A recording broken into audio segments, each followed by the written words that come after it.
Monsoon کا طوفانی spell Karachi پہنچ گیا ہے۔ مختلف علاقوں میں دھواں دھار بارش ہوئی ہے۔ کراچی سمیت اندرون سندھ میں شدید گرج چمک کے ساتھ بھی تیز بارش ہوئی ہے، جبکہ حیدرآباد، سکھر، لاڑکانہ، نواب شاہ سمیت سندھ کے بیشتر شہروں میں کہیں ہلکی تو کہیں تیز بارش کا سلسلہ جاری رہا۔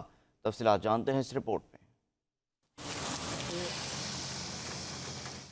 کراچی سمیت اندرون سندھ میں مونسون کے نئے اسپیل کا آغاز۔ کراچی، حیدرآباد، سکھر، لاڑکانہ میں بادل جم کر برسے۔ کراچی کے علاقے گلشن حدید، گلستان جوہر، گلشن اقبال، ملیر، لانڈی ایئرپورٹ، ناظم آباد سمیت بیشتر علاقوں میں بادل جم کر برسے۔ اس وقت بھی کراچی میں کہیں ہلکی اور کہیں تیز بارش کا سلسلہ جاری ہے۔ دوسری جانب حیدرآباد میں مونسون کے نئے سسٹم نے کھل کر بارش برسائی، جس سے نشیبی علاقے زیر آب آ گئے۔ سکھر، لاڑکانہ، دادو، نواب شاہ سمیت کہیں اضلاع میں کہیں ہلکی تو کہیں تیز بارش نے موسم کو خوشگوار بنایا۔ محکمہ موسمیات کے مطابق آج سے شروع ہونے والے مونسون کا یہ نیا سسٹم 31 اگست تک جاری رہے گا۔